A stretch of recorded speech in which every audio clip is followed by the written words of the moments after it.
Hi everyone, I hope you're enjoying this wonderful Easter break. Beautiful day here in Cape Town, not too hot, so no wind.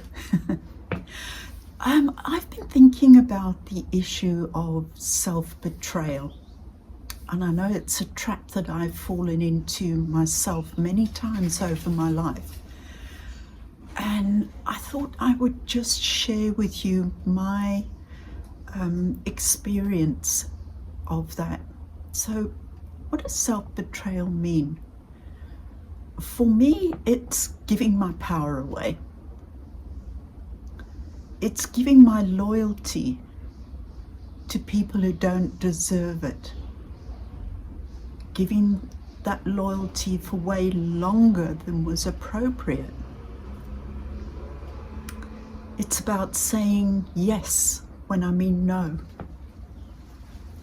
It's about ignoring my own needs, allowing somebody to persuade me or bully me or guilt trip me into doing things that I know are not good for me or not what I want to be doing, and yet I do it.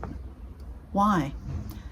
People pleasing, wanting approval, wanting people to think well of me, not wanting to initiate conflict. It's easier to give in than to stand my ground. It's less confrontational to just let someone else have their own way than to say, sorry, no, that doesn't work for me. Learning to stand up for myself. Ignoring my values. Now for me, values, personal values, are things like honesty, loyalty, commitment, respect, love where it's appropriate, learning to love myself first. All of these things can trap us into betraying our true selves just for the sake of peace and harmony, or not wanting to upset someone else, just giving in when inside our heart, our souls are saying, no, this is wrong. And I've had to learn to say, sorry, no, that's not going to work for me, or I don't agree with that.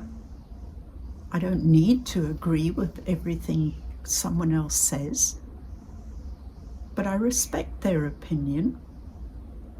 But at the same time, I expect to receive the same in return. So it's all of those things. It's about self-love, really. It's about loving yourself enough to stand up for what you believe to be true and real for you, despite the fact that it may be contrary to what somebody else believes to be true. And just having the courage to stand by my convictions, despite what anybody else says or thinks, or tries to persuade me otherwise. I try really hard not to fall into that trap of self-betrayal anymore, because inside, physically, I can feel when I'm doing it. I can feel there's a bit of anxiety, and then afterwards, frustration, sometimes even anger. Why did I do that?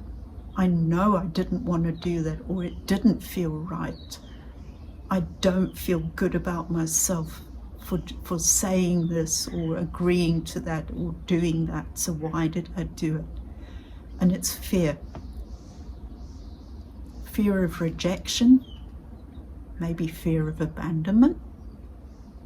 And these are things that I've had to work through. And I really have reached a point now where rejection and abandonment actually don't bother me like they used to. Still uncomfortable, still doesn't feel nice knowing that, the prospect of being abandoned or rejected is on the table. But it's way less scary than it used to be. And I'm learning to put myself first, my values first, loving myself first. Because I know when I do that, I'm showing up authentically. I'm teaching people how to treat me by treating myself with loving kindness and respect first. So I hope that helps you understand what I mean by self-betrayal.